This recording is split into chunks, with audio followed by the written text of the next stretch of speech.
राधे राधे सभी को। आशा है आप सब कुशल मंगल होंगे और अपनी अपनी तैयारी में लगे होंगे।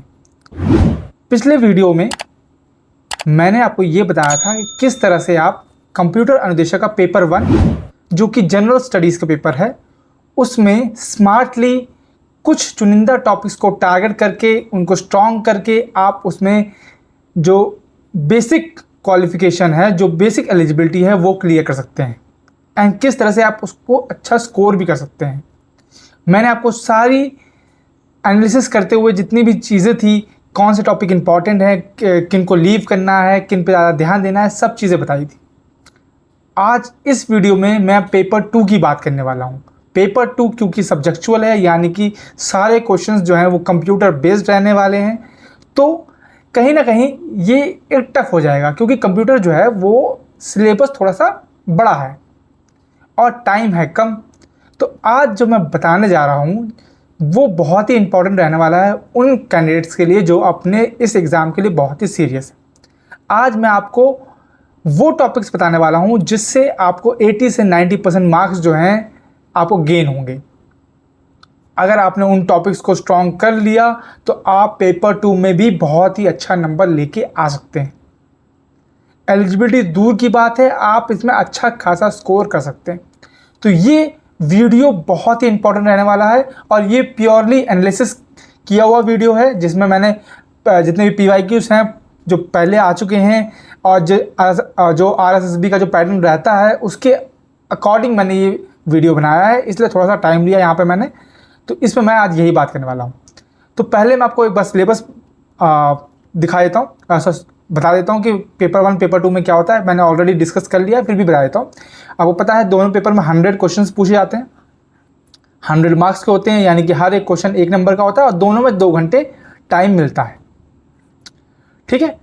पेपर 1 जो है वो जनरल स्टडीज़ का है, यानी कि उसमें Rajasthan GK, Rajasthan current affairs, reasoning, maths, numeracy, DI और बेसिक साइंस यानी कि केमिस्ट्री, फिजिक्स, बायो जो क्लास 10th के लेवल की है वो पूछी जाती है। और इसमें जो मिनिमम क्वालिफाइंग मार्क्स है यानी कि UR या फिर जनरल के लिए ये 40 मार्क्स है, यानी कि 40%। वहीं ST SC के लिए ये 35% हो जाता है। ये दोनों केस में है, यानी कि पेपर 1 भी क्वालिफाई करना ज़रूरी है और पेपर 2 भी क्वालिफाई करना ज़रूरी है अगर आपको ये जॉब चाहिए तो। पेपर 2 की बात करूँ मैं तो कंप्यूटर साइंस से क्वेश्चन बनते हैं, पेडागॉजी से क्वेश्चन बनते हैं, साथ में मैथ्स और रीजनिंग के भी थोड़े क्वेश्चन देखने को मिलते हैं। एंड मैं आपको बताऊंगा कि कितने क्वेश्चंस बनते हैं और कैसे आप नंबर जो है ले सकते हैं। इसमें भी वही 40 मार्क्स क्वालिफाइंग UR के लिए, 35 मार्क्स क्वालिफाइंग ST SC के लिए। अब इसमें मैं दोनों के लिए बात करूंगा, बेसिक अनुदेशक के लिए और सीनियर अनुदेशक के लिए। पहले मैं बात करता हूं, अगर मैं बेसिक अनुदेशक की बात करूं तो आपको जान के हैरानी होगी कि जो मार्क्स डिस्ट्रीब्यूशन है वो किस तरह से है। अगर मैं पिछली बार का पेपर देखूं जो पहले हुआ था और लगभग उससे पहले जो RSSB के लगभग पेपर रहे हैं उसमें कुछ ऐसा पैटर्न है। DBMS से 15 क्वेश्चन पूछे गए थे। प्रोग्रामिंग फंडामेंटल यानी कि जो लैंग्वेज होता है C++, जावा, पाइथन, इनसे 11 क्वेश्चन पूछे गए थे। फंडामेंटल ऑफ कंप्यूटर्स यानी कि आर्किटेक्चर्स का जनरेशन, इनपुट आउटपुट डिवाइसेस, इससे 9 क्वेश्चन पूछे गए थे। डेटा प्रोसेसिंग यानी कि जो टूल्स हैं MS Office, MS Word, Excel, PowerPoint, इससे 9 क्वेश्चन पूछे गए थे। कंप्यूटर ऑर्गेनाइजेशन और ऑपरेटिंग सिस्टम, उससे भी 9 क्वेश्चन पूछे गए थे। DSA यानी कि डेटा स्ट्रक्चर एंड एल्गोरिथम से उससे 8 क्वेश्चन और सिमिलरली सॉफ्टवेयर इंजीनियरिंग से भी 8 और नेटवर्क सिक्योरिटी से भी 8, यानी तीनों से 8 क्वेश्चन पूछे गए थे। कम्युनिकेशन एंड नेटवर्क कॉन्सेप्ट से 7 क्वेश्चन पूछे गए थे। IoT यानी कि internet of things, web technology और मल्टीमीडिया से 4 क्वेश्चन पूछे गए थे। मैथ्स और रीजनिंग से यहाँ पे 8 क्वेश्चन और पेडागॉजी से यहाँ पे 4 क्वेश्चन पूछे गए थे, यानी ओवरऑल 12 क्वेश्चन यहाँ पे पूछे गए थे। सेम चीज़ जो है वो सीनियर कंप्यूटर अनुदेशक में भी है। आप यहाँ पे देखेंगे, ये देखिए, पेडागॉजी से 5 क्वेश्चन और मैथ्स और रीजनिंग से 8 क्वेश्चन, यानी कि टोटल 13 क्वेश्चन जो हैं वो इन दोनों से पूछे गए। अगर सीनियर की बात करूं तो सबसे ज़्यादा क्वेश्चन जो हैं वो DSA, डेटा स्ट्रक्चर से पूछे गए हैं। And easy to moderate question पूछे गए हैं, हार्ड लेवल क्वेश्चंस नहीं पूछे गए हैं, चाहे वो बेसिक की बात हो चाहे वो सीनियर कंप्यूटर अनुदेशक की बात हो। ये पॉइंट बहुत ही इंपॉर्टेंट है कि पेपर जो है वो इजी टू मॉडरेट आता है, ना कि मॉडरेट टू हार्ड आता है यहाँ पे। अब इसके बारे में बात करेंगे, पहले देख लेते हैं। प्रोग्रामिंग फंडामेंटल एंड OOP यानी कि ऑब्जेक्ट ओरिएंटेड प्रोग्रामिंग से 11 क्वेश्चंस बने हैं। डेटा एंड कंप्यूटर नेटवर्क से 11 क्वेश्चंस और computer organisation architecture and digital logic से 10 क्वेश्चन। डिजिटल लॉजिक जो है वो बेसिक में नहीं है, ये एक तरह से समझ, ये एक पॉजिटिव चीज़ है। ऑपरेटिंग सिस्टम में 9 क्वेश्चन, सॉफ्टवेयर इंजीनियरिंग से 8 क्वेश्चन, वेब डेवलपमेंट से 8 क्वेश्चन, नेटवर्क सिक्योरिटी से भी 8 और DBMS से 3, AI से 2 क्वेश्चन। तो ये आपका प्रॉपर डिस्ट्रीब्यूशन रहा है कि किस तरह से क्वेश्चन पूछे गए हैं एंड कहाँ किस टॉपिक पे आपको ज़्यादा ध्यान देना है। अब मैं आपको बताता हूँ कि आपको करना क्या है। पहले मैं बताता हूँ बेसिक कंप्यूटर अनुदेशक के बारे में। देखो मैथ्स और रीजनिंग आप पेपर 1 से अच्छा कर रहे होंगे आई होप, तो वहाँ से क्वेश्चन आपको 8 मिलेंगे, यानी कि मैं मानता हूँ कि 8 क्वेश्चन आप सही कर ले जाएंगे। पेडागॉजी से क्वेश्चन जो है मैंने ऑलरेडी PYQ की सीरीज मेरी चल रही है, उसमें मैंने बताया है कि किस तरह के क्वेश्चन पूछे गए हैं एंड पेडागॉजी क्वेश्चंस का लेवल क्या रहा है। तो लेवल मैं आपको बता दूँ, ईजी लेवल रहा है, ज़्यादा टफ क्वेश्चंस नहीं पूछे गए हैं पेडागॉजी से। ये ऐसे क्वेश्चन है, पेडागॉजी में मेन चीज़ क्या है कि आपको क्वेश्चन को पूरा रीड करना है और समझना है कि एक्चुअल में वो पूछ क्या रहा है। ज़्यादातर क्वेश्चन जो है वो चाइल्ड सेंट्रिक रहे हैं या फिर चिल्ड्रन सेंट्रिक अप्रोच से पूछे गए हैं कि बच्चों के लिए आप क्या करेंगे, वैसे टाइप के क्वेश्चन। तो 12 नंबर आप यहाँ से ईजिली ले सकते हैं। अब बात करूँ मैं DBMS से 15 क्वेश्चन पूछे गए हैं, जिसमें आपको मैं बता दूँ SQL जो है, MySQL, ये बहुत इंपॉर्टेंट हो जाता है क्योंकि इससे क्वेश्चंस काफ़ी हद तक पूछे गए हैं। ठीक है, SQL आपको पढ़ना है और अच्छे से पढ़ना है। अब SQL के जो क्या बोलते हैं जो स्टेटमेंट्स हैं या फिर जैसे जो क्वेरीज हैं, उनसे ज़्यादा क्वेश्चन 1 या 2 क्वेश्चन पूछे गए हैं, लेकिन ओवरऑल जो है SQL से बहुत क्वेश्चन पूछे गए हैं कि SQL डेटाबेस कौन से होते हैं, नो SQL डेटाबेस कौन से होते हैं, है ना। ये सब डिपेंडेंसीज हैं 1 2 3 4 जो डिपेंडेंसीज हैं, सबसे क्वेश्चन पूछे गए हैं। मतलब SQL से अच्छा खासा क्वेश्चन पूछा गया, तो SQL आपको पकड़ के चलना है। जितनी हो सके उतनी उतने SQL पे ध्यान दीजिए, तो आप अच्छा खासा इसमें 15 में से 13-14 नंबर आराम से आप ला सकते हैं। क्योंकि कभी कभी क्या होता है, मैं सिली मिस्टेक्स का आधा एक नंबर घटा देता हूँ, तब भी आप यहाँ से अच्छा खासा स्कोर कर सकते हैं। 11 नंबर जो हैं वो लैंग्वेज से पूछे गए हैं। अब कई लोगों को लैंग्वेज जो है टफ लगती है, पर टफ वाली बात नहीं है, क्योंकि यहाँ भी इजी टू मॉडरेट क्वेश्चंस बने हैं। ये मैं आपको बताता हूँ, यहाँ पे हार्ड क्वेश्चंस नहीं बने। अगर आप बेसिक पकड़ लेंगे तो आप इजीली ये 11 के 11 क्वेश्चंस कर देंगे। फंडामेंटल ऑफ कंप्यूटर्स से, आर्किटेक्चर जनरेशन से और इंटरनेट आउटपुट डिवाइसेस से, इससे 9 क्वेश्चन बने हैं, जिसमें जनरेशन से क्वेश्चन पूछे गए हैं। ठीक है, आर्किटेक्चर से भी पूछे गए हैं और बेसिक क्वेश्चन पूछे गए हैं, बहुत ही बेसिक। लाइक क्या बोलते हैं कि बताओ कि फर्स्ट जनरेशन में कौन सी टेक्नोलॉजी यूज़ की गई है ना। ट्रांजिस्टर जो है वो कौन सी जनरेशन में यूज़ किया गया, ऐसे तरह के बेसिक क्वेश्चन पूछे गए हैं।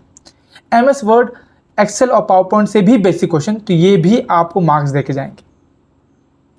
ठीक है, ऑपरेटिंग सिस्टम से भी बेसिक क्वेश्चन पूछे गए हैं। तो अगर आप देखो यहाँ से देखो, ये 26 हो गए, 35, 44 और 53 नंबर जो है आपको यहीं से मिल रहे हैं। और 53 और ये 12 नंबर आप जोड़ लीजिए, तो 65 नंबर आपके कहीं नहीं गए। ठीक है, कई लोगों को डेटा स्ट्रक्चर और एल्गोरिथम हार्ड लगता है, तो आप अगर इसको स्किप भी कर देंगे तो कोई दिक्कत नहीं है। अगर आप मतलब, मैं स्किप करने के मतलब ये नहीं कि आप पूरा स्किप कर दो भाई, ऊपर से देख ही लेना, क्योंकि यहाँ से 8 क्वेश्चन पूछे गए। ठीक है, हो सकता है आपको सर्टिफिकेट लगे, लेकिन एक बार पढ़ लेना। एक बार पढ़ने से आपको इतना हो जाएगा कि आप 8 में से 4 क्वेश्चन तो बना ही लोगे। सॉफ्टवेयर इंजीनियरिंग और उसकी जो SDLC साइकिल होती है, उससे भी क्वेश्चन बने हैं और उससे भी 8 क्वेश्चन आराम से बने हैं। और ये जो आपको ये जो टॉपिक्स दिख रहे हैं, system analysis, network security, communication, IOT, इन सबसे बहुत बेसिक क्वेश्चन पूछे गए हैं। बेसिक कि बताओ कि जैसे मैं फॉर एग्जांपल बताता हूँ कि आपको ईमेल पे मैसेज भेजना है तो आप कौन से प्रोटोकॉल का इस्तेमाल करेंगे। सिंपल है, एसएमटीपी प्रोटोकॉल, है ना, या फिर एचटीटीपी प्रोटोकॉल के बारे में पूछ लिया। मतलब बेसिक से बेसिक क्वेश्चन जो हैं वो इन चारों से पूछे गए। समझ रहे हो? तो ये मतलब कि ये समझ लो कि ये आपके लिए सुनहरा मौका है। ठीक है, क्वेश्चन का लेवल क्या आता है ये आपको मैंने बता दिया। ठीक है, और कहाँ से आप स्कोर कर सकते हैं बहुत ही आराम से। ठीक है, उसके लिए आपकी थोड़ी और हेल्प करने के लिए मैंने PYQ सीरीज डाल रखी है। उसमें मैंने वीडियोस डालता हूँ, हर एक सब्जेक्ट के डालता हूँ। ठीक है, जो भी इंपॉर्टेंट वीडियोस हैं और सारे PYQ बेस्ड हैं। क्योंकि देखो नॉर्मल वीडियोस जो हैं 1 घंटे की है, हर एक लेक्चर जो है 1 घंटे का है, लेकिन सब में PYQ एक्सप्लेनेशन है, साथ में कौन कौन से क्वेश्चन बन सकते हैं वो भी मैंने बता रखे। हो सकता है आपको वीडियो थोड़ी बोरिंग लगे, लेकिन भाई ये वो जो वीडियोस हैं वो 100% हैं, 200% आपकी हेल्प करने वाली है और उससे क्वेश्चन भी फंसेंगे, ये मैं आपको गारंटी देता हूँ।